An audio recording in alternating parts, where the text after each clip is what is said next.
mypmnation.com.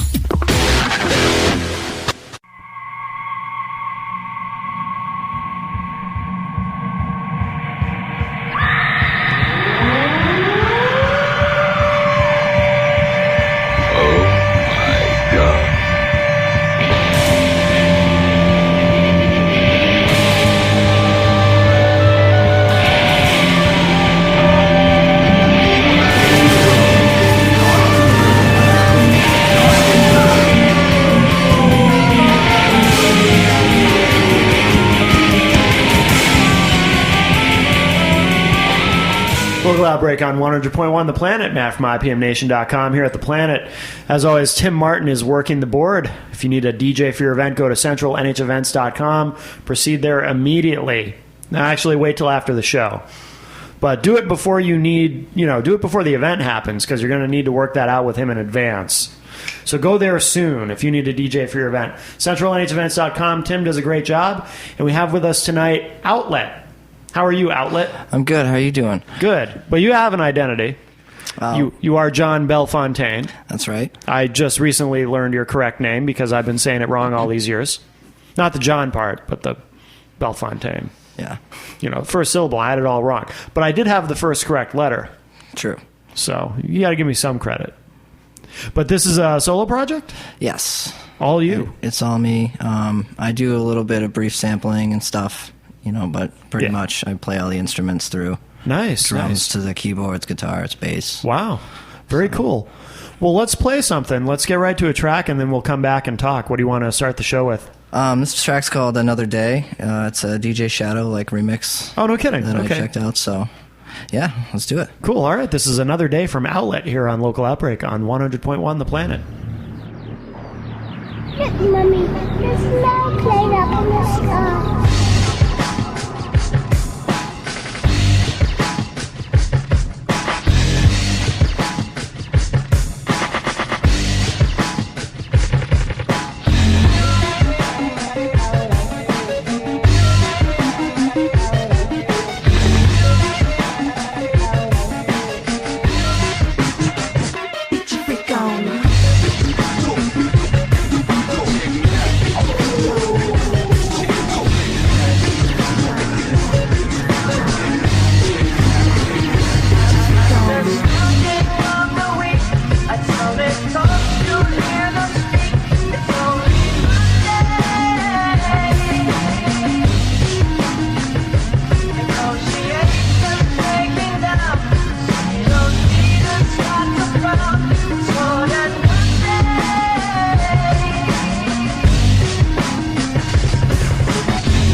Local Outbreak on 100.1 The Planet, Matt from IPMNation.com here with Outlet, or as I know him, John Belfontaine. But this is, as you were saying before, this is a solo project, so you do everything. Yeah.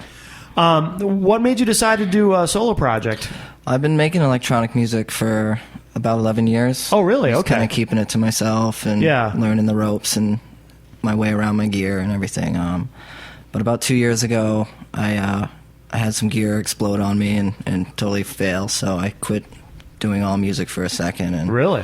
Went out west to Michigan, went to a music festival, saw everybody doing their thing, and was like, wow, I want to get right back into this because now's the time. So, I went home, bought some new gear, and started getting back to it. And so when you say you had everything explode on you, what do you mean? just a couple hard drive failures and some music gone, and So you lost some things that you had recorded? Yeah, and I figured that was a sign for me to kind of take a break and reevaluate everything. So. Not to dwell on it, but how much stuff did you lose? Probably about 3 years worth of tracks and different beats and stuff that I had just kind of fiddled with. That sucks. I found some CDs, throughout the last couple months that I might revisit, Yeah.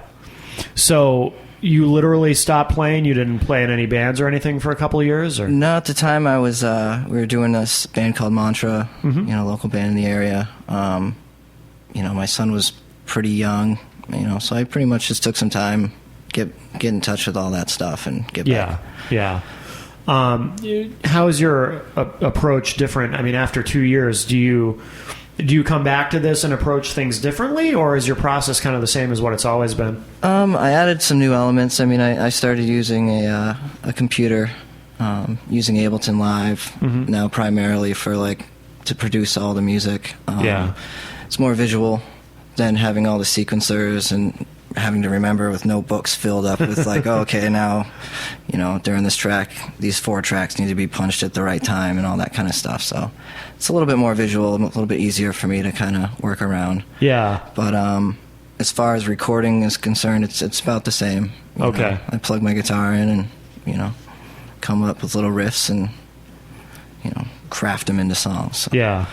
So what do we have for instruments in your music? You've got guitar, obviously, and what else is in there that you do? Bass guitar. A lot of times I'll use an electronic drum set. Okay. Or an acoustic drum set, depending on what I get for a sound, what I'm looking for my bass drum.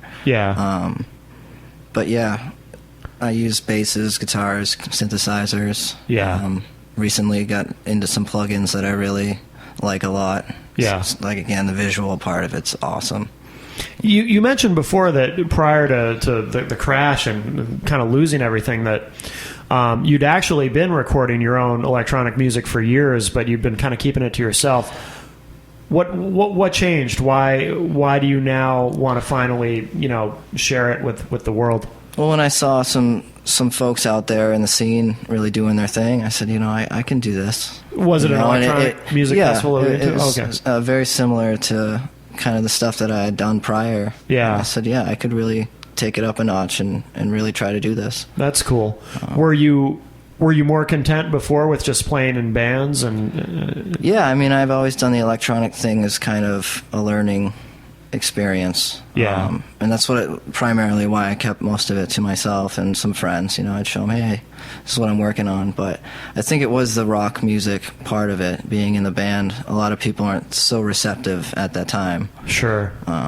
To be multi-genre. I think that's kind of come full circle, though. I've been booked with some pretty good bands. That's cool. As well as some pretty heavy bands. And the crowd response and everything has been very positive. Yeah.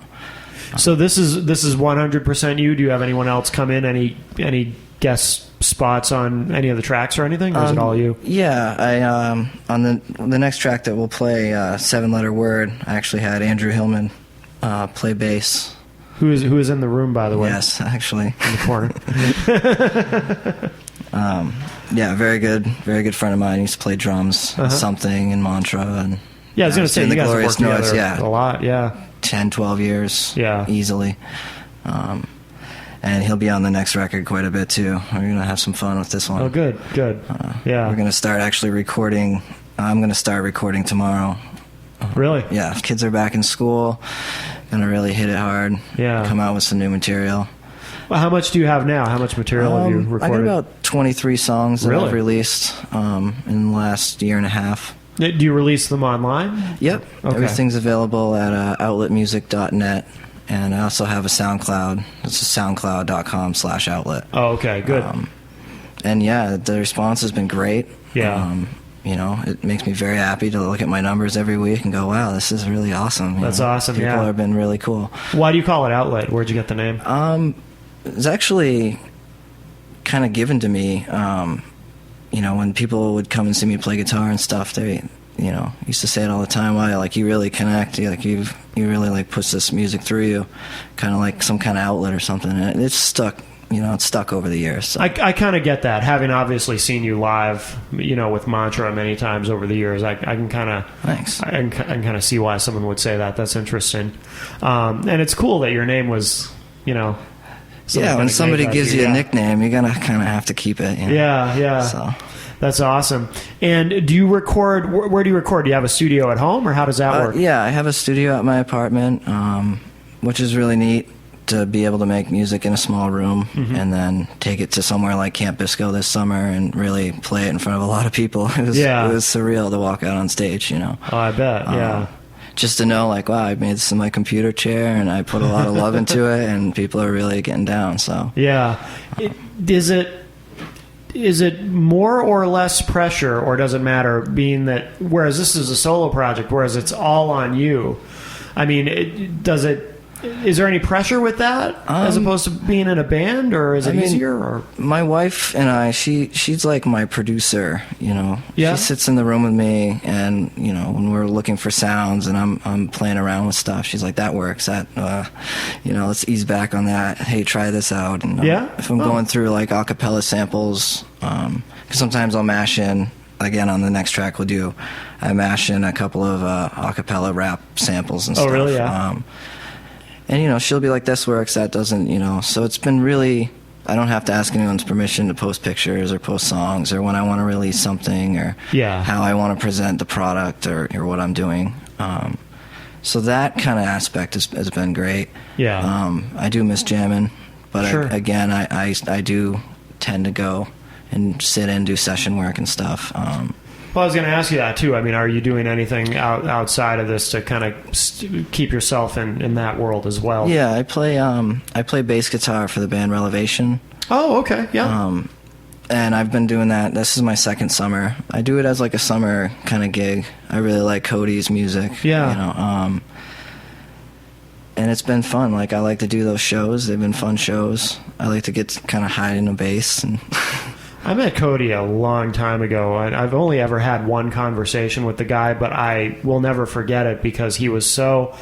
Is he still just extremely hyper and intense? He's an intense guy, yeah. He's got a really good, like, personality as far as, like, he's I can't think of the word I'm looking for.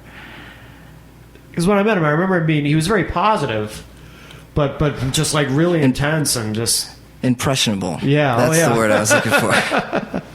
Now, does Relevation just play in the summer? You said that's like a summer gig. He tends to book shows throughout the summer. Yeah, we have like a residency at the Gaslight. Oh, very cool. Good. We've done quite a few shows at Meadowbrook, opening on the side stage for like this summer was Slightly Stupid. Last summer it was Sublime. We did the show. That was an amazing night. Yeah. So yeah, he's gotten some really good opportunities and gotten me in front of some pretty big crowds and stuff. So I like to work with that band a lot. Very cool. Good. 'Cause it's all about bringing the music to the people. So right. Oh, absolutely. The more that they're there, the better. Well, why don't we? In a minute, I want to talk about your live show and what that's like. But why don't we play another track? What's you mentioned you already had in mind what you want to play? Yeah, 7-Letter Word. Is an original track. I recorded it on the first EP, entitled The Twilight EP. All my music's free download to get more people to go to shows. Yeah, you don't have to pay the money to get the CD. You might want to chip in $3 or $4 to come see me play somewhere. So right, exactly. Yeah. But yeah, let's do that. All right, so this is 7-Letter Word from Outlet here on Local Outbreak on 100.1 The Planet.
100.1, the planet's local outbreak with IPMNation.com.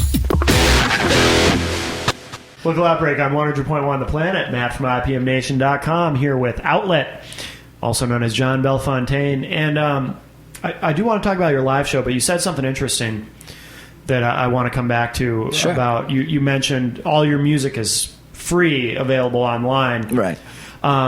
And I assume that, and this is something that comes up a lot on this show, I've felt for a long time that where the industry, the music industry is ultimately going is we're going to reach a point where the music itself, we think of music as product, a CD or whatever. Yeah. But I think we will eventually reach a point where the music itself will no longer be product at all, but it will be strictly promotional, where the music itself is given away for free, whether it's a free download or even a free CD that you hand out, and that all the money will be made touring, the live show tickets, merch, because you can't download a T-shirt, at least not yet. I'm sure they'll find a way, but I've felt for a long time that that's where the whole thing is going, and I've felt for a long time that when I see artists kind of agonizing over, well, how much do we charge for this disc? Do we charge $5 or charge $8 or what do we do? Yeah. The smart money is just don't even worry about it. Just give it away or make it available online and give it away. And then, like you said, you might have to pay a few dollars to come see you live. Correct. Because you can't duplicate that live experience. Yeah. I think, too, it's easier to get somebody to listen to something if you're not trying to force them to buy it. Yeah. And a lot of people do the sample, 30-second clips or whatever on their website and stuff, and that model works. I just, like I said, I want to get the music out to the people and let them hear it and let them make their decision if they want to come and join the crowd and have some fun, Yeah. Well, tell me about how does it work during your live show? Is it just you live, or do you have anyone else playing? Yeah, with you? it's just me performing live. I bring my keyboards. I have like a drum pad and stuff I use to trigger different samples and stuff, so I can do a lot of manipulation on the fly. Yeah. I do a lot of performance stuff on the fly too. I don't really play. I have played my guitar at a couple of shows, a few private party kind of things, just to kind of have some fun for a night and give the people something different, Right. But again, like it's difficult to get over some of the hurdles of, well, how do I do this now that I'm done with it? And that's a good challenge. I like it. Yeah. So, my shows have gone in different directions. I tried different things. I'll play it one way for a couple months, just with one kind of model where I'll play these certain parts I'll leave out and I'll put these ones in, and then I'll change it up. That way it's fresh for me, it's fresh for everybody else. It must be a continuing learning experience from show to show, I would think. Yeah. I've had some pretty cool experiences. I've had a couple of things kind of not go 100% the way they want to, and everybody was like, that was awesome. So yeah, I've definitely tried to change things up and keep things fresh and moving. Yeah.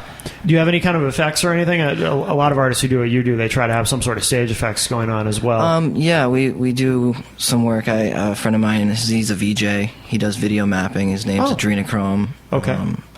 He actually came with us down to New York to do Camp Bisco, and he ran the whole lighting stage for the whole weekend. And no kidding. It was one of the best late night stages, in my opinion, and I'm sure a lot of others that were there. Yeah. And we also have lasers, and he does video mapping stuff. Very cool. For a few other artists too that we work with. I actually work for a company called Crutopia Productions. They're out of Newmarket, New Hampshire. Okay. And yeah, they throw some pretty fresh shows. We did this Stone Church a couple weeks ago, and sold it out, and everybody was just getting down and having a great time, and the whole place was awesome looking with the lasers. And very cool. So nice. Camp Bisco, I mean, that's a pretty big festival, right? Yeah, it's one of the largest northeastern festivals in the United States. So yeah, and that was a really awesome experience. I'm actually playing a show for all the people that helped me get on that bill. It was cool. After New Year's, we asked some of my fans if they would go on to this Facebook page at Camp Bisco and post, links to my music or say that they wanted me to play. And yeah, for 3.5 weeks, people posted my links and stuff, and to the point where Kevin Earl, who's a great guy, Scott Shapiro, both the guys from MCP are so awesome and very nice, down to earth. Yeah. The way that they get started and everything is really cool. The idea of bringing music to the people and getting grassroots stuff going. So they know where I'm coming from, being up in New Hampshire, and yeah, they told me, hey, we got it. We'll talk some more. We definitely have you in our sights. Oh, very cool. And then when the okay came through, it was just like, wow, this is so awesome. So yeah, oh, that's really cool. What about some of the other? Well, let me ask you this, because what you're doing is unique. What's the most unique or oddest type show situation you've been in with this? Because you must get some unique opportunities, I would think. Yeah, I mean, some of the parties and stuff that we've done were just so awesome. Really? People really got wild. I mean, there was like fire dancing, like it was cool. Pretty cool stuff going on. But yeah, a lot of the like Wonder Bar in Boston. I do the music ecology down there, and Wobble Wednesdays as well. And Boston's got it going on in the electronic music scene. They know how to take care of everybody and have some fun, and it's been really wild. Yeah. I gotta say, like, going from Laconia down to Massachusetts and anywhere down there, no doubt, is such a culture shock. Yeah. But it's a great one, I have a great time. So who influences you? Who do you like in the electronic scene? I'm very much into that as well, that genre, so I'm always curious who people listen to. I mean, somebody who's been like a really good friend in all this is Derek Vincent Smith of Pretty Lights. I saw him perform at Rothbury, and when I got home, I had 100 questions for him, and really? He pretty much answered 99 of them for me. That's awesome. Very cordially and politely, and I was just like, wow, this guy rocks it in front of thousands of people every night and makes time to actually like get back to some kid in the backwoods in New Hampshire. That's very cool. Yeah. And I've been to a lot of his shows, and he's really inspirational as far as the model that he uses. A few other people that are really doing it for me. Dave Tipper. He's a great, synthesizer man. Yeah. That guy. Yeah, I'm not familiar with him. I think I might have heard the name, but he's a dubstep producer. Okay. When I played at the Big Up, my wife and I met him, and I took my notebook out. Yeah. Because the stuff he was talking about was so far beyond me, but I'm like, this will come in handy at some point. Yeah. And he kind of chuckled when I pulled my notebook out of my backpack and started writing it down. So you literally pulled your notebook out? Oh, yeah. Wow. Well, when these guys are talking science, like, you're not in your head, and it's like in one ear and out the other, because it's so far beyond your scope where you're at.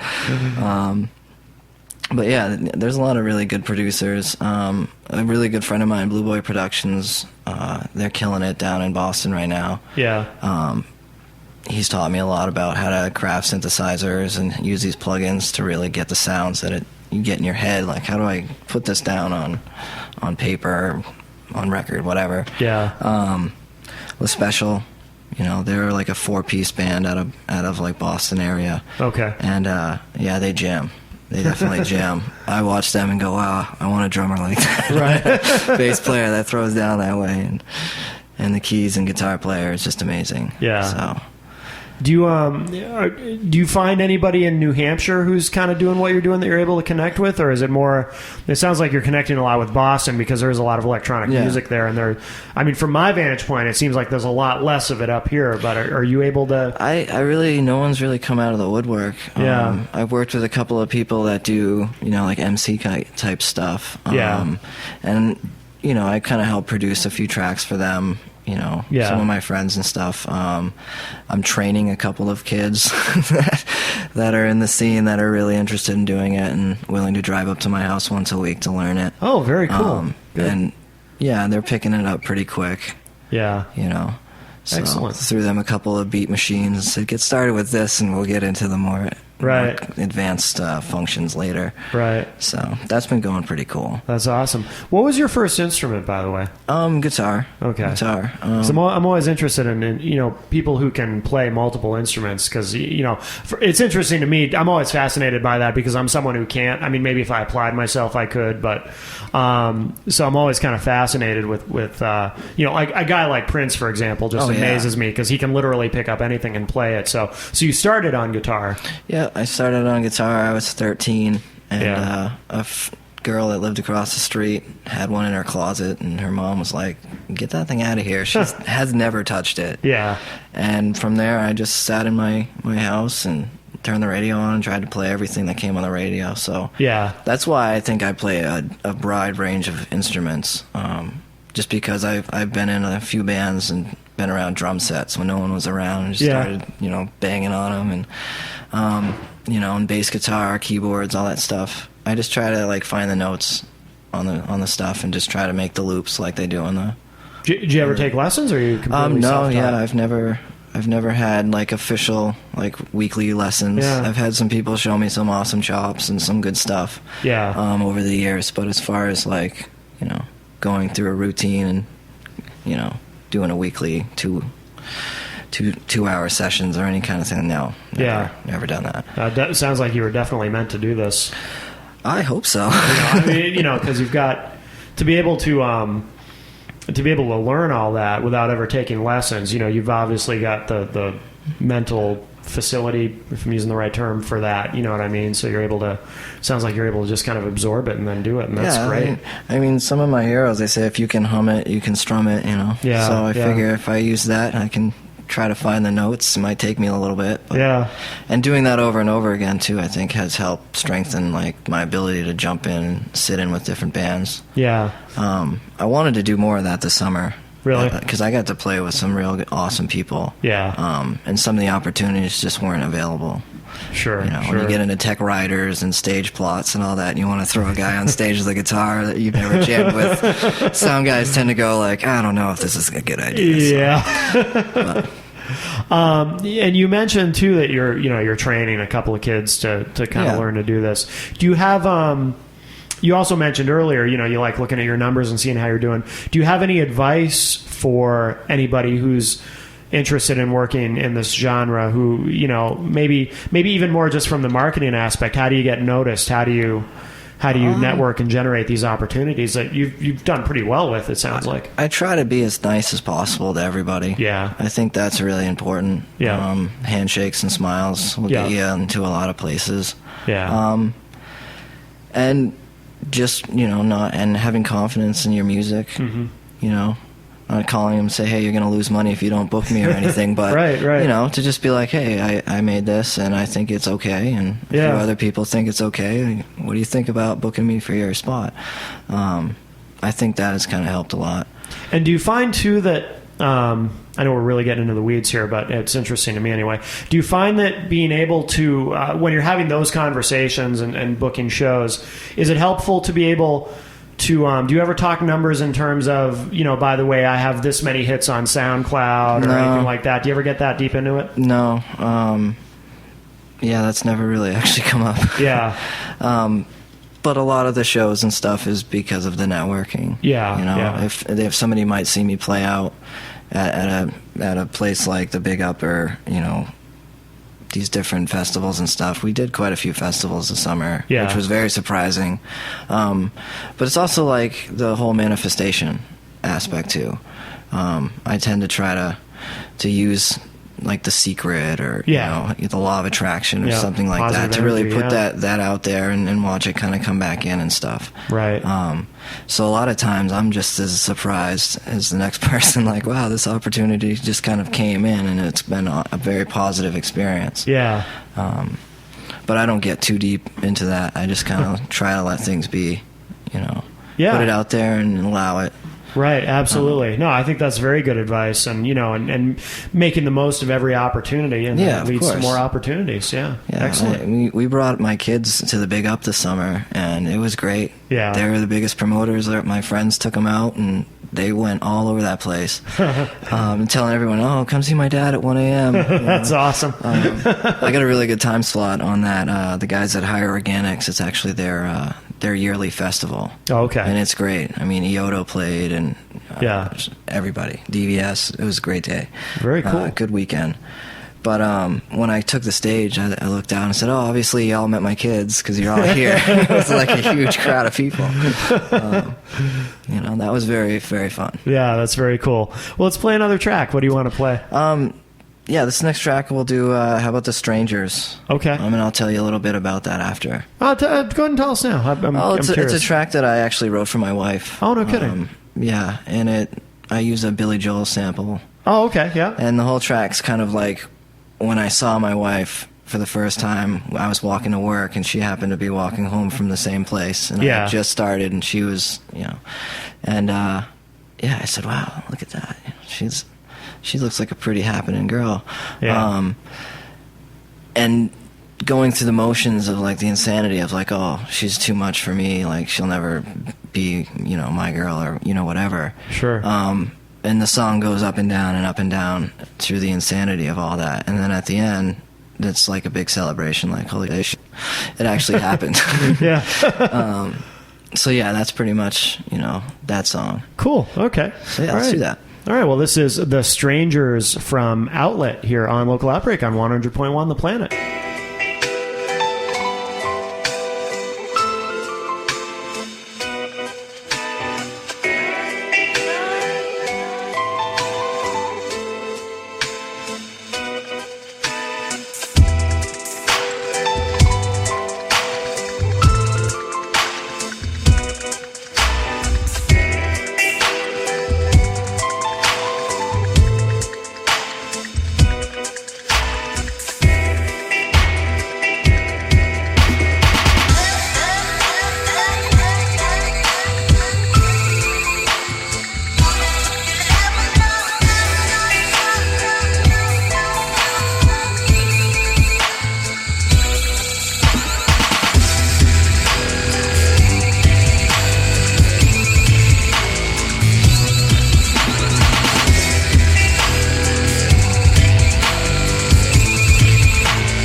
Local Outbreak on 100.1 The Planet. Matt from IPMNation.com here with Outlet, or John Belfontaine. And what do you have coming up? This weekend I'm actually doing a yoga and chant festival. Oh, no kidding.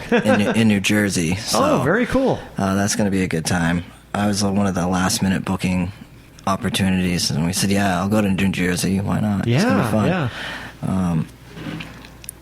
But yeah, after that, we actually have another show in Holderness, New Hampshire, which we're pretty excited about. That one's in October. Okay. So it's called the Magnetic Gathering, and it's, let's see here, October 7th through October 9th. Oh, okay. I think there's about 40 bands that are going to be up in there. Roots of Creation, was Special, Blue Boy Productions. Okay. So a few Crewtopia artists as well. Very cool. But yeah, it's going to be a good time. And we're excited to be playing a festival in New Hampshire. Yeah, yeah, that's awesome. And where do we find you online to keep up with all your shows and also to get your music and all that? Where's the best place to go? You can go look me up on Facebook. I have links up there, but I'll throw them out. SoundCloud.com/outlet. Okay. And my official website, right now it's kind of just an album download. Yeah. So you just go on, it's outletmusic.net. Okay. We do have a website coming through. It's just one of those development things. Sure. We want to make something pop and make it cool. Yeah, yeah. You know? Very good. So, very good. and being from New Hampshire, a lot of people like to have hobbies. So some of my friends like to design websites, and you know, so they're like, "Yeah, I'll make you a website." Yeah. And like, it's been this collective thing. So yeah. you know, right now it looks pretty cool. Good, good. All right, I look forward to checking that out. Yeah. Well, John, thanks. We'll play one more track in a moment, but I also want to thank Tim, Mr. Tim Martin. Now the show's almost over. You can, in a couple more minutes, you can go to centralNHEvents.com. You know, not yet, but a couple more minutes. You can go there. And you can book Tim for your wedding, corporate function, what else? Bar mitzvah? Shindig. Shindig, yes, that's the word we came up with, shindig. Yes. Tim loves shindigs. But you have to pay him. But he'll show up and DJ your event. He does a great job. It's a great site, centralNHEvents.com. And I will remind you, too, if you want to be able to stream, download, keep tonight's show forever and ever you can, go to IPMNation.com/local outbreak. All the shows are archived there, except for one. Episode 1 of Local Outbreak, the lost episode, is not there. And every time I talk to Annie, I forget to remind her that I need that. So, but someday it will appear there on the site, and you'll be able to get it. Consider this the reminder. This is the reminder. Yes, Annie will hear this, and she will be officially reminded. This is the official reminder. We have a notary public here that I brought with me tonight, and this show is officially notarized as the reminder. So anyway, and that is Andrew Hillman. He's the notary. Yeah. You guys didn't know that, did you? He was legally And Vipers in the house. Vipers in the house. That's what you should do, John. You should wear like some sort of skull thing on stage. Oh yeah. And, well, I have an afro. I wear my afro once in a while from time to time. That's awesome. Yeah. Kind of freak people out. They don't know who I am the whole day. I'm kind of hanging out with everybody, and then I go on stage with my afro and take it off, and people are like, "Where'd that guy go?" Yeah, that's awesome. So, good. Not to get all done in disguises, but it is fun. I like to have some fun. Absolutely. All right. Well, John, what do you want to wrap up the show with? We'll do one more track. This track's called "Touch the Sky." It's a track that I recorded in 2010. Okay. Yeah. Basically, thank you for having me, and absolutely, I look John. forward Thanks to come down and doing this again soon. And absolutely, yeah. And this is "Touch the Sky" from Outlet here on Local Outbreak on 100.1 The Planet.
100.1 The Planet's local outbreak with IPMNation.com.